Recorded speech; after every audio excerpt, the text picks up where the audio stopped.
The Dravidian language Telugu is native to India. It stands alongside Hindi, English and Bengali as one of the only languages which predominate in more than one Indian state. It is the primary language in the states of Andhra Pradesh and Telangana, as well as in the town of Yanam, where it is also an official language. It is also spoken by significant minorities in the Andaman and Nicobar Islands, Chhattisgarh, Karnataka, Maharashtra, Odisha, Tamil Nadu, and Puducherry, and by the Sri Lankan Gypsy people. It is one of 6 languages designated a classical language of India by the Government of India. Telugu ranks second by the number of native speakers in India, 15th in the Ethnologue list of most spoken languages worldwide, and is the most widely spoken Dravidian language.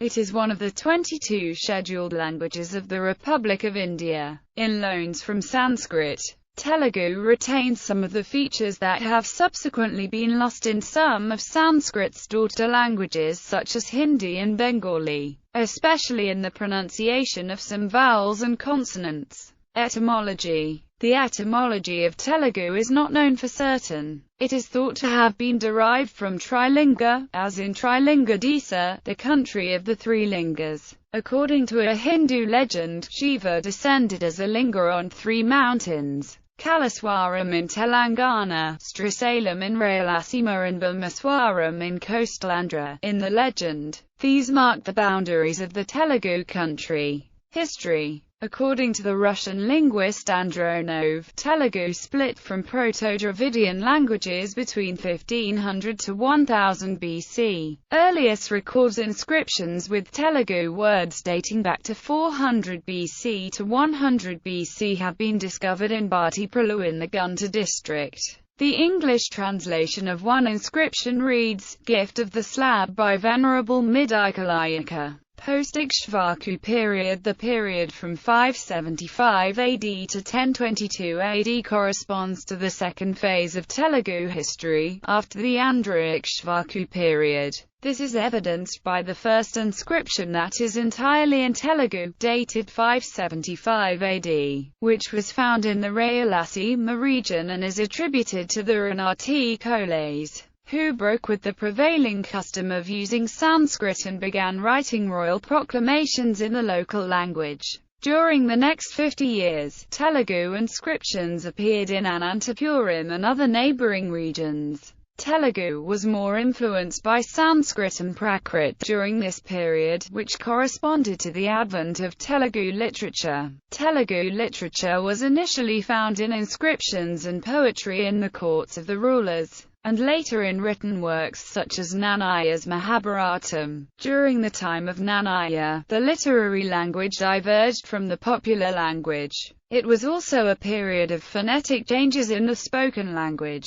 Middle Ages. The third phase is marked by further stylization and sophistication of the literary language. During this period, the split of the Telugu and Kannada alphabets took place. Tikkana wrote his works in this script. Vijayanagara Empire. The Vijayanagara Empire gained dominance from 1336 to the late 17th century, reaching its peak during the rule of Krishna Devaraya in the 16th century, when Telugu literature experienced what is considered its golden age. Delhi Sultanate and Mughal influence. With the exception of coastal Andhra, a distinct dialect developed in the Telangana state and the parts of Rayalaseema region due to Persian, Arabic influence. Sultanate rule under the Tughlaq dynasty had been established earlier in the northern Deccan during the 14th century. In the latter half of the 17th century, Mughal rule extended further south, culminating in the establishment of the princely state of Hyderabad by the Asaf Jah dynasty in 1724. This heralded an era of Persian, Arabic influence on the Telugu language, especially among the people of Hyderabad. The effect is also evident in the prose of the early 19th century, as in the Kaifiyats. In the princely state of Nizam, Andrajana Sangam was started in 1921 with the main intention of promoting Telugu language, literature, its books and historical research led by Madhupati Hanumantha Rao, Komaraju Venkata Lakshmana Rao, Suravaram Pratapareddy and others. Colonial period. The 16th century Venetian explorer Niccolo de' Conti, who visited the Vijayanagara Empire, found that the words in Telugu language end with vowels, just like those in Italian, and hence referred it as the Italian of the East, a saying that has been widely repeated.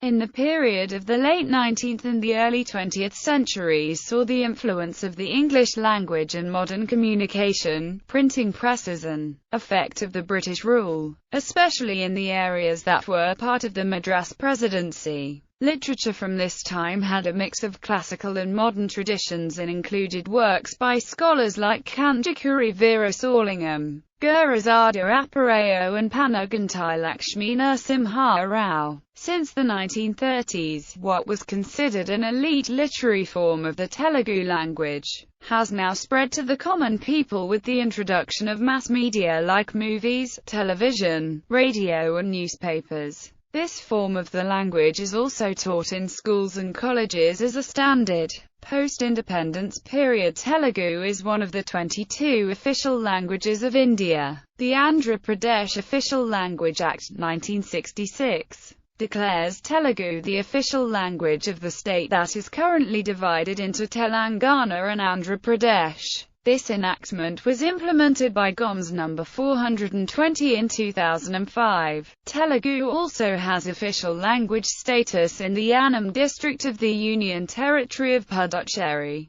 Telugu, along with Kannada, was declared as one of the classical languages of India in the year 2008. The Fourth World Telugu Conference was organized in Tirupati city in the last week of December 2012 and deliberated at length on issues related to Telugu development. Telugu is the second most spoken native language in India after Hindi and Bengali. Dialects, Wada, Chenku, and Manadora are all closely related to Telugu. Dialects of Telugu are Barad, Dasari, Domara, Goleri, Kamathi, Komtau, Kondareddy, Salewari, Telangani, Warangal, Mahabubnagar, Gadwar, Narayanapeta, Vijayawada, Vadaga, Srikakulam, Visakhapatnam, Torpugodavari, Pashimagadavari, Kandila, Rayalasima, Nellore, Prakasam, Guntaru, Tirupati, Vadari and Unadi. In Karnataka the dialect sees more influence of Kannada and is a bit different than what is spoken in Andhra. There are significant populations of Telugu speakers in the eastern districts of Karnataka viz. Bangalore urban, Bangalore rural, Bellary, Chikbalapur, Kolar, Racha and Tumkur. In Tamil Nadu the Telugu dialect is classified into Salem, Coimbatore, Vellore, Tiruvannamalai and Madras Telugu dialects. It is also spoken in pockets of Virudunagar, Tuticorin, Tirunelveli Madurai, Theni, Madras and Thanjavur districts. Geographic distribution. Telugu is mainly spoken in the states of Andhra Pradesh, Telangana and Yanam district of Puducherry as well as in the neighbouring states of Tamil Nadu, Puducherry, Karnataka, Maharashtra, Odisha, Chhattisgarh, some parts of Jharkhand and the Kharagpur region of West Bengal in India. It is also spoken in the United States, where the Telugu diaspora numbers more than 800,000, with the highest concentration in central New Jersey, as well as in Australia, New Zealand, Bahrain, Canada, Fiji, Malaysia, Singapore, Mauritius, Ireland, South Africa, Trinidad and Tobago, the United Arab Emirates, United Kingdom, as well as other Western European countries, where there are also a considerable Telugu diaspora. At 7.2% of the population, Telugu is the third most spoken language in the Indian subcontinent after Hindi and Bengali. In Karnataka, 7.0% of the population speak Telugu, and 5.6% in Tamil Nadu, where it commonly known as Telugu. Phonology. Telugu words generally end in vowels. In Old Telugu, this was absolute. In the modern language, M, N, Y, W may end a word. Atypically for a Dravidian language, voiced consonants were distinctive even in the oldest recorded form of the language. Sanskrit loans have introduced aspirated and murmured consonants as well. Telugu does not have contrastive stress, and speakers vary on where they perceive stress. Most judge it to be on the penultimate or final syllable, depending on word and vowel length. Vowels. Telugu features a form of vowel harmony wherein the second vowel in disyllabic noun and adjective roots alters according to whether the first vowel is tense or lax. Also, if the second vowel is open, then the first vowel will be more open and centralized. Telugu words also have vowels in inflectional suffixes that are harmonized with the vowels of the preceding syllable. A only occurs in loan words. Telugu has two diphthongs, I and O consonants. The table below illustrates the articulation of the consonants. Asterisk. The aspirated and breathy voiced consonants occur mostly in loan words, as do the fricatives apart from native per second. Grammar. The Telugu grammar is called Vyakaranam. The first treatise on Telugu grammar, the Andhra Chintamani, was written in Sanskrit by Nannaya, considered the first Telugu poet and translator, in the 11th century AD. This grammar followed the patterns which existed in grammatical treatises such as Astadhyayi and Valmiki Vyakaranam, but unlike Panini, Nannaya divided his work into 5 chapters, covering Samna, Sandhi, Ajanta, Halanta and Kriya. Every Telugu grammatical rule is derived from Paninian concepts. In the 19th century, Chinnayasuri wrote a simplified work on Telugu grammar called Bala Vyakaranam, borrowing concepts and ideas from Nannaya's grammar. This sentence can also be interpreted as, Ramu will go to school, depending on the context, but it does not affect the SOV order. Inflection. Telugu nouns are inflected for number, gender and case. Gender. Telugu has 3 genders: masculine, feminine, and neuter. Pronouns. Telugu pronouns include personal pronouns, indefinite pronouns, relative pronouns and reciprocal or reflexive pronouns. Telugu uses the same forms for singular feminine and neuter gender. The third-person pronoun is used to refer to animals and objects. The nominative case, the object of a verb, and the verb are somewhat in a sequence in Telugu sentence construction. Vibhakti and pratyayamulu depict the ancient nature and progression of the language. The vibhaktis of Telugu language, do, mu, vu, lu, etc., are different from those in Sanskrit and have been in use for a long time. Vocabulary. Sanskrit influenced Telugu of Andhra and Telangana regions for about 1500 years. However, there is evidence that suggests an older influence. During the period 1000 to 1100 AD, Nannaya's rewriting of the Mahabharata in Telugu re-established its use, and it dominated over the royal language. Sanskrit. Telugu absorbed tatsamas from Sanskrit. The vocabulary of Telugu, especially in Telangana state, has a trove of Persian Arabic borrowings, which have been modified to fit Telugu phonology. This was due to centuries of Muslim rule in these regions, such as the erstwhile kingdoms of Golconda and Hyderabad. Modern Telugu vocabulary can be said to constitute a diglossia because the formal, standardized version of the language is either lexically Sanskrit or heavily influenced by Sanskrit, is taught in schools, and is used by the government and Hindu religious institutions. However, everyday Telugu varies depending upon region and social status. Writing system. Telugu script is written from left to right and consists of sequences of simple or complex characters. The script is syllabic in nature. The basic units of writing are syllables. Since the number of possible syllables is very large, syllables are composed of more basic units such as vowels and consonants. Consonants in consonant clusters take shapes that are very different from the shapes they take elsewhere. Consonants are presumed to be pure consonants, that is, without any vowel sound in them. However, it is traditional to write and read consonants with an implied vowel sound. When consonants combine with other vowel signs, the vowel part is indicated orthographically using signs known as vowel matrices. The shapes of vowel matrices are also very different from the shapes of the corresponding vowels. The overall pattern consists of 60 symbols, of which 16 are vowels, 3 vowel modifiers, and 41 consonants. Spaces are used between words as word separators. The sentence ends with either a single bar or a double bar. Traditionally, in handwriting, Telugu words were not separated by spaces. Modern punctuation were introduced with the advent of print. There is a set of symbols for numerals, though Arabic numbers are typically used. Telugu is assigned Unicode code points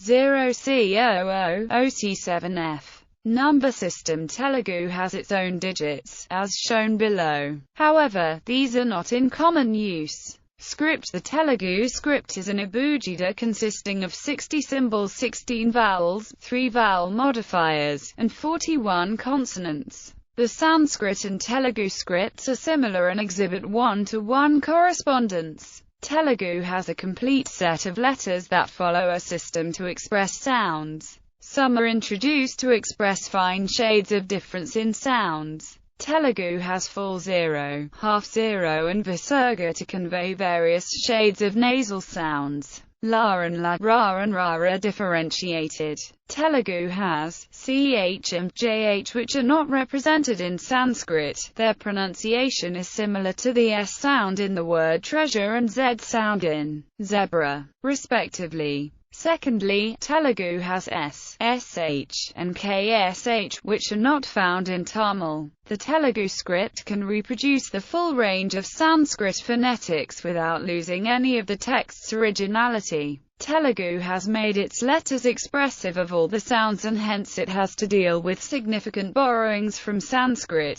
Tamil and Hindustani. Telugu Gunnintalu. Literature. Telugu literature is generally divided into 6 periods. In the Telugu literature, Tikana was given a Grarasana by many famous critics. In the earliest period there were only inscriptions from 575 AD onwards. Nanaya's translation of the Sanskrit Mahabharata into Telugu is the earliest piece of Telugu literature as yet discovered. After the demise of Nannaya, there was a kind of social and religious revolution in the Telugu country. Tikana and Yerupragada continued the translation of the Mahabharata started by Nannaya. Telugu poetry also flourished in this period, especially in the time of Srinathar. During this period, some Telugu poets translated Sanskrit poems and dramas, while others attempted original narrative poems. The popular Telugu literary form called the Prabandha evolved during this period. Srinathar was the foremost poet, who popularized this style of composition. Srinathar's Sringara Nishadam is particularly well known. The Ramayana poets may also be referred in this context. The earliest Ramayana in Telugu is generally known as the Ranganatha Ramayana, authored by the chief Gona Buddha Reddy. The works of Pathana, Jacana and Gaurana formed a canon of religious poetry during this period. Padakavitha Pithamaha, Annamaya, contributed many original Telugu patalu to the language. The 16th and 17th centuries is regarded as the golden age of Telugu literature. Krishnadevaraya's Amur the Malayada, and Pedana's Manu Charitra are regarded as Maharakavyas. Sri Krishnadeva Raya stated, Disa Bashalandu Telugu Lesa, meaning, Telugu is the best among the languages of the nation. Telugu literature flourished in the south in the traditional samsthanas of southern literature, such as Madurai and Tanjore. This age is often referred to as the Southern period. There were also an increasing number of poets in this period among the ruling class, women and working class who popularized indigenous meters. With the conquest of the Deccan by the Mughals in 1687, Telugu literature entered a lull. Tyagaraja's compositions are some of the known works from this period. Then emerged a period of transition, followed by a long period of Renaissance. Europeans like C.P. Brown played an important role in the development of Telugu language and literature. In common with the rest of India, Telugu literature of this period was increasingly influenced by European literary forms like the novel, short story, prose and drama. Paravastu Chinnayasuri is a well-known Telugu writer who dedicated his entire life to the progress and promotion of Telugu language and literature.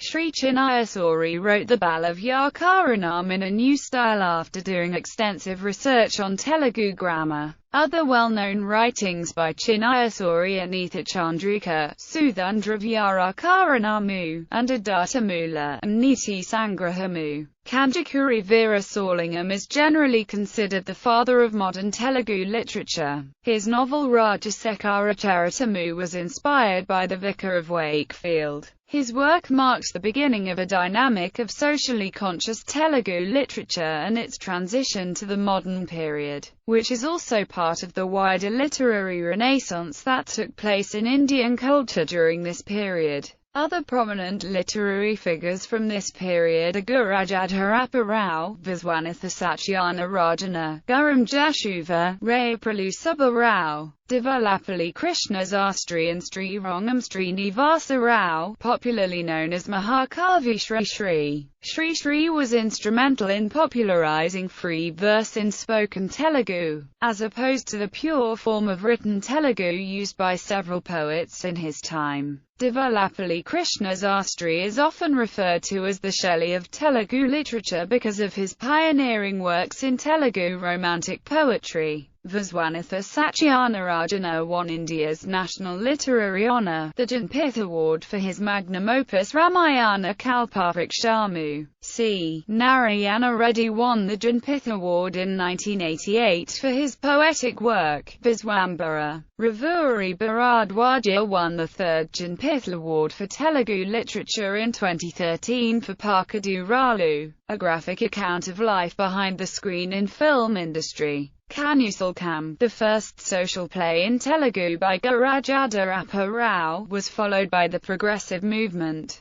the free verse movement and the Digambara style of Telugu verse. Other modern Telugu novelists include Unnavalakshminarajana, Bulasu Venkataswaralu, Kadavatiganti Kutumbarao and Bucky Babu.